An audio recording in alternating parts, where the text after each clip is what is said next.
is Alex and you're watching Behind the NRL. Welcome to this channel. So this is our first video and we're going to be doing a preview for the finals.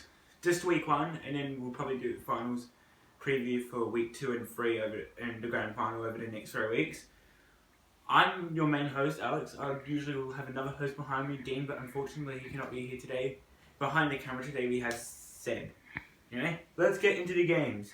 So week 1 we have Roosters up against the first game. Sorry, have Roosters up against the Rabbits at the Sydney Cricket Ground. Last week we know Rabbits actually beat the Roosters, which was in a surprisingly amazing second half for the Rabbits. None of us were really expecting that.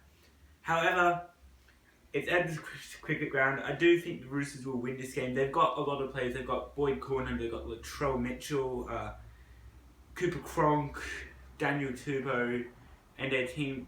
Let's just go on and on. There's so many more players to say.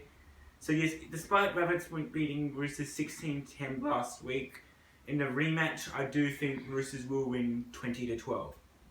Moving on to the second game, Storm up against the Raiders at AAMI Park, so first versus fourth. After a few weeks back, going round 22, Raiders did come back and beat Melbourne 20-18. However, I reckon Melbourne will bounce back from that. They've only lost 4 games in the regular season. They've been absolutely playing well. They've smashed every team that they've won, basically. And I just can't see them losing. So yeah, Storm 18-10. Moving on to the third game, Manly versus Sharks at an unknown venue. We will find out tonight where it will be played at after Brookvale Oval or Lotterland has finished their safety checks. However, going in, so Manly are without Tom Trbojevic, Marty Tapau, Joel Thompson and Curtis Sheridan, which is obviously going to put a huge dent in the team. For the Sharks, they've got a pretty strong team. They've got Paul Gallen, which could potentially be his last game depending on the results. You've also got players like Bronson Xerri, Sean Johnson, Josh Dugan, Andrew Fafita, and Wade Graham. Obviously, is Wade Graham actually playing? Sorry, I don't mind. Like, yes, Graham is playing, which is obviously they're like basically the strongest players in the team.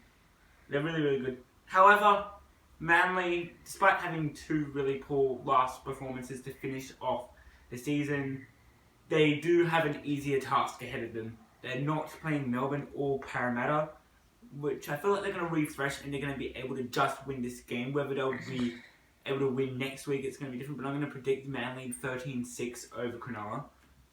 Okay, now heading into the last match, we have Eels against the Broncos at Bankwest Stadium. So this game is going to be very kind of interesting because they again played only about 2 weeks ago at Suncorp Stadium. Brisbane did win 17-16 over the Eels. However, Eels overall have been really good this season. Broncos have been very average until the final 5 to 8 weeks. So I do think Eels will win this game. It'll be about 26-10. I don't think Broncos are going to be in it at all. Parramatta have been basically been destroying every team at home. They've only had like 1 or 2 sort of tough games, and they do got a pretty big team behind them. Pretty great team. Anyway guys, that's going to be it for today's video. If you did like it, please give us a like and hit the subscribe button and the notification bell down below. So this is it, the first episode. We hope to upload again once a week, maybe a bit more than that. It just depends. Also, please follow us on Instagram at BehindTheNRL. Thanks for watching this video. I'm Alex, and I'll see you in the next one.